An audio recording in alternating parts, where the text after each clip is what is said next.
the Lord. Amen. It's nice to be back here in Bali. Gusto po ang Bali?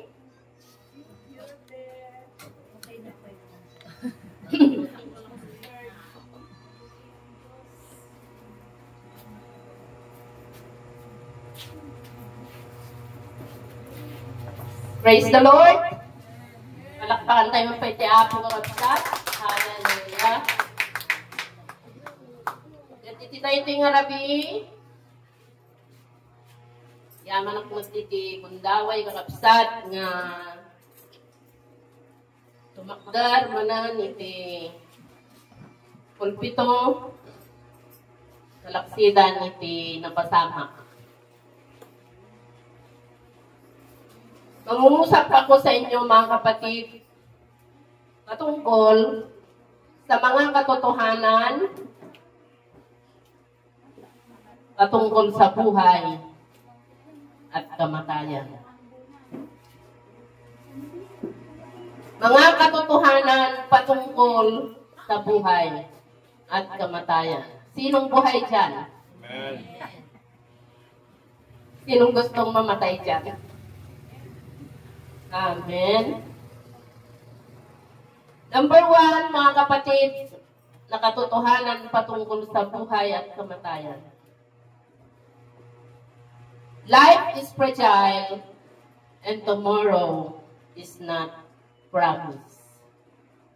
Santiago chapter 4 verse 14. Hindi nga ninyo alam kung ano ang mangyayari sa inyo sa araw ng bukas. Ang buhay ninyo ay parang usok lamang. Sandaling lumilitaw at agad nawawala. Sa pagkamatay ng aking pinakamamahal na asawa, mga kapatid, marami ang nagulat. Marami ang di makapaniwala.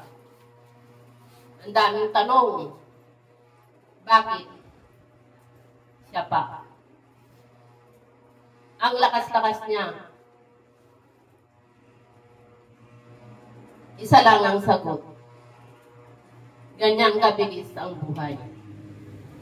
Parang hangog sa umaga, na bigla na lang nawawala pag-init ng araw. Hanggang doon na lang. Kaya tayo nabuhay pa, mga kapatid. Huwag nating sayangin ang mga araw. Nang alam natin ay marami pa. Amen. So, we must treasure each day. Pahalagahan ang bawat araw.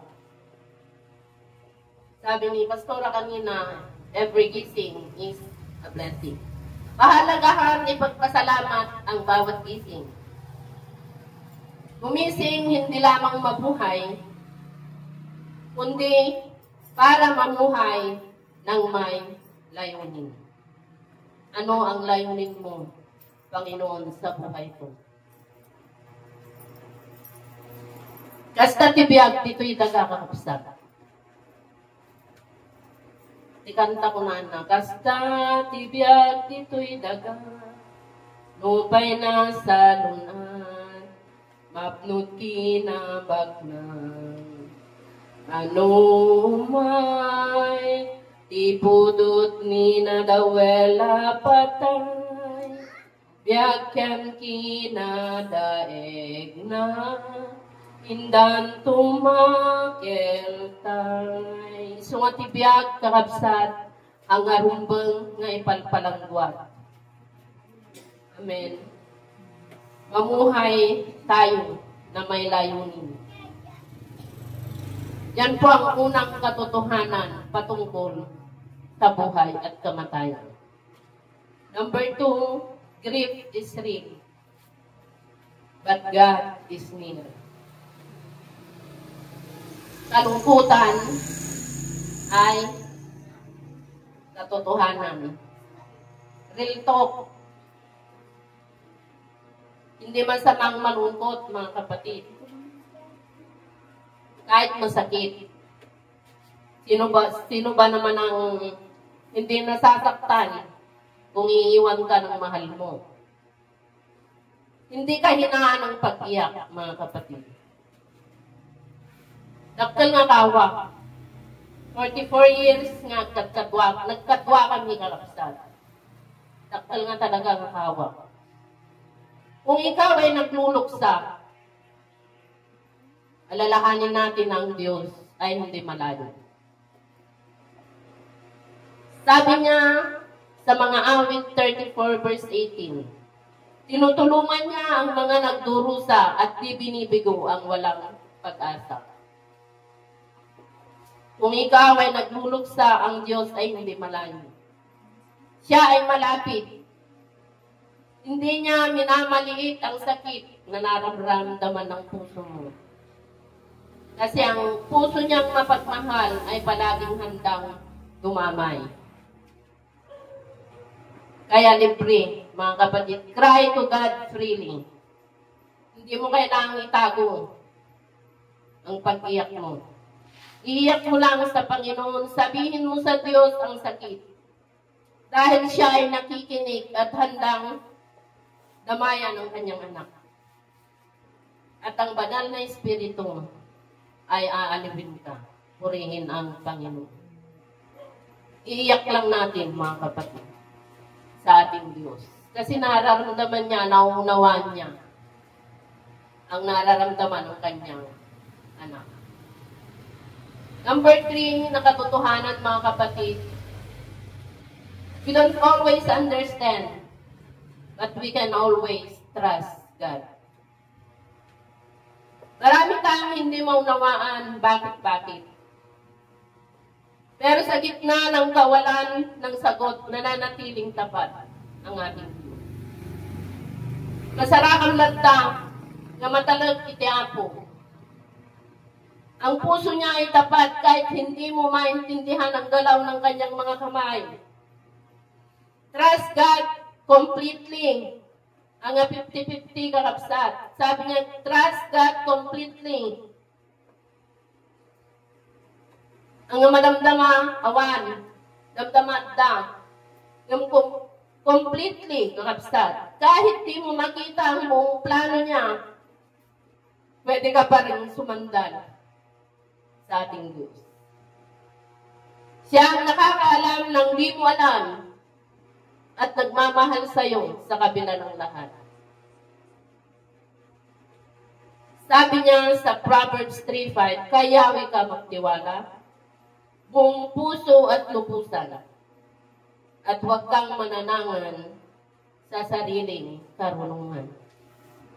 Purihin ang Diyos. Trust His heart. Sabi ng kanta, God is too wise to be mistaken. God is too good to be unkind. If you don't understand, if you don't see His plan, if you can't reach His hand, trust His heart. Trust God completely. Pangatlo po, nakatotohanan. Pangapat, mga kapatid. Eternity is real. Itinakda sa mga tao na minsan lamang mamatay at pagkatapos ay ang paghuhukom. Hebrew 9:27. Ako ang muling pagkabuhay at ang buhay. Ang sino mang sumasampalataya sa akin, kahit mamatay ay muling mabubuhay. John 11:25. Ang kamatayan ay hindi ang katapusan. Lagi nating naririnig, mga kapatid, ang kamatayan ay pakinabang. Ito ay simula ng walang hanggang buhay. Darating ang araw, haharap tayo sa Diyos. Walang exempted. Kaya be ready for the eternity, mga kapatid. Hindi natin alam kung hanggang kailan tayo mabubuhay. Ang gawin natin, isuko natin ang ating puso kay Jesus. Laging i-entrust natin ang ating buhay sa ating Diyos. Purihin ang Panginoon. Ang panghuli, mga kapatid, live with purpose, love without delay. Psalms 90 verse 12, dahil itong buhay namin maikli lang na panahon. Itanim sa isip namin upang kami ay lumunod. Kung may dapat gawin para sa Diyos, mga kapatid, o para sa kapwa mo, gawin mo na ngayon. Huwag mo nang hintayin ng next time.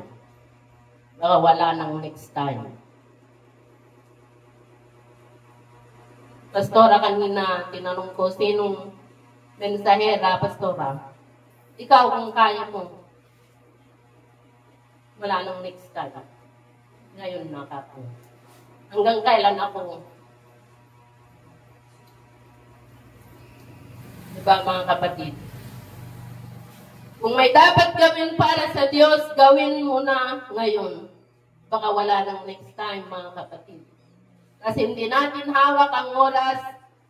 Kaya kung magmahal ka, habang may pagkakataon, magpatawad. Magpatawad.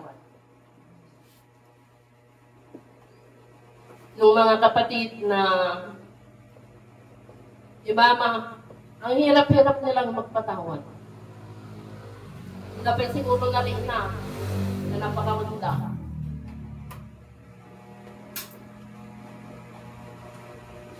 Yung kadatayong kabsat,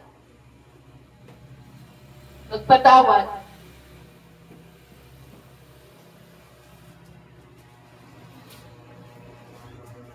Dahil lang alam kong, mga kapatid, nung nakaratay pa sila kayo, ang alam mo kung hindi pumunta sila lahat. Nandun yung kababaan ng loob dahil hindi naman kami ganun na may fried chicken. Magpatawad, maglingkod, mamuhay ng may saysay. May saysay ba ang mga buhay niyo, mga kapatid? Huwag sayangin ang pagkakataong mabuhay para sa tama. Kasi mga kapatid, ang biglaang pagkawala ng buhay ay paalala lamang sa ating lahat. Reminder para sa ating lahat. Hindi natin kontrolado ang bukas. Pero may isang bagay na pwede natin tiyakin ngayon. Ang kalagayan ng ating kaluluwa. Manampalataya sa ating Diyos. Dahil sa Kanya lamang matatagpuan ang kapatawaran, buhay na ganap at pag-asa. Mga kapatid, sa gitna ng pagdadalamhati, merong pag-asa. Sa gitna ng kawalan, may kasagutan, may katiyakan, at iyon ay matatagpuan lamang kay Kristo. Lumapit sa Kanya habang may panahon pa, sa Kanyang mga kamay, may kapayapaan. Yan po ang mga iba't ibang katotohanan patungkol sa buhay at kamatayan. Number 1, life is fragile and tomorrow is not promised. Number 2, grief is real but God is near. Number 3, we don't always understand but we can always trust God. Number 4, eternity is real. And number 5, live with purpose, love without delay. Alak na ito'y kakapsat ng gumdaway na testimonyo. Iti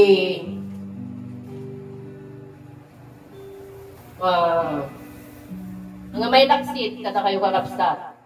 Di October 8, pinanawan na nila kaya. Buwan na sakit.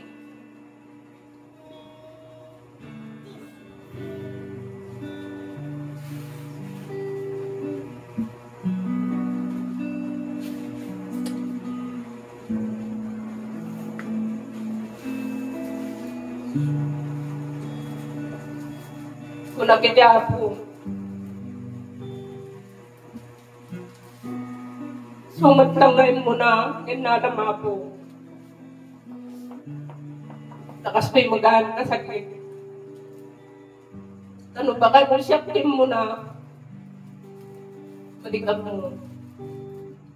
Sipot ka kapsat. Pwede na bang kami ni Davao? Di managsangsang ito. Just dyan no mapanawang. So, pagayatan namin itiapong. Yun bayad, pati ba nag-survey mga kapsat, katwa na kigimgimong, katwa nga nagkarkararag na kangato di ima na, nagkarkararag kami. At nung matililang bastit, so napay mga palagipon. Yan, tapay nagkararag mo. Nagigay ka kapsat kinil-ilim ko, kinaapo Diyos. Yung makatwa mo kumangag, survey, makatwa. Ito pa nag-ministry.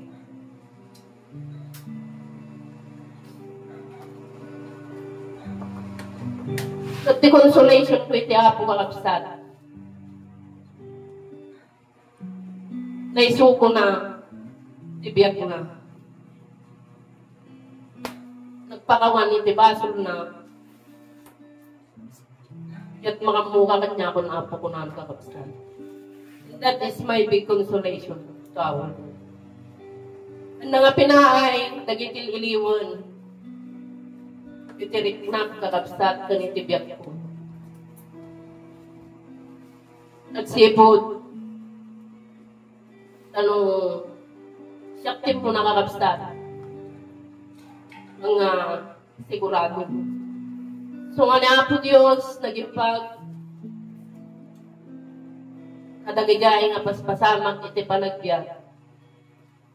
Manipot, iti panagsakit na niya po Diyos, ang babatiima na tapnon, igawat na, dagiti kasapulat, dagitan na po. Aging gana, iti lamay, kakapsat, itulong, agsasaruno. God,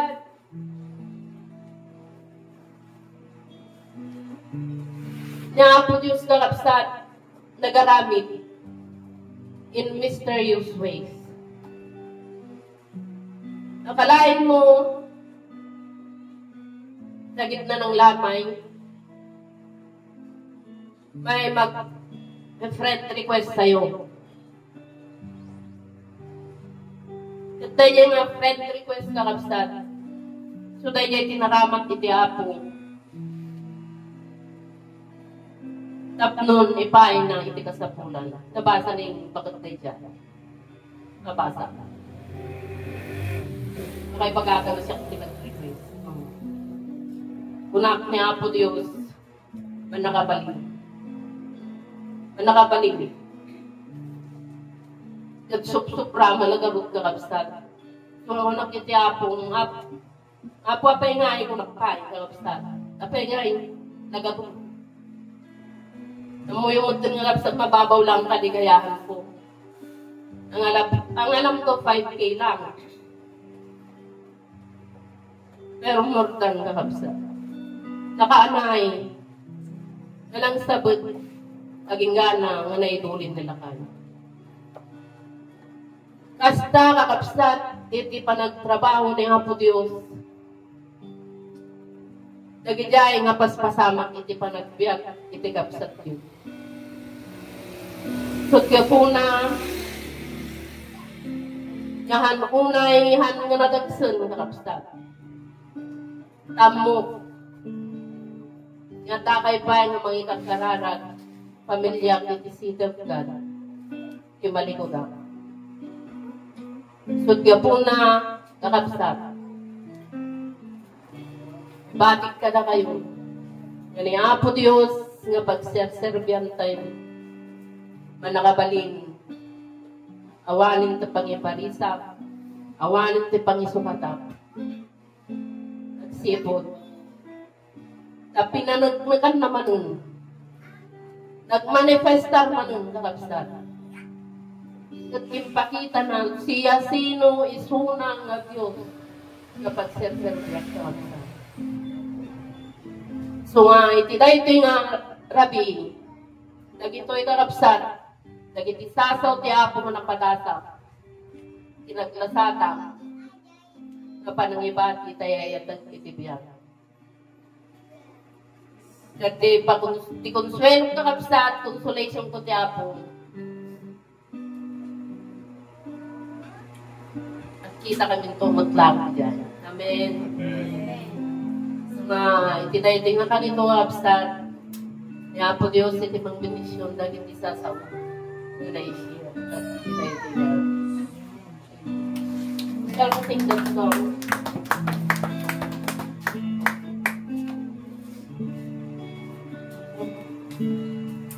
Amen po. Tunay nga pong si Lord lang po ang nakakaalam. Wala pong nakakaalam.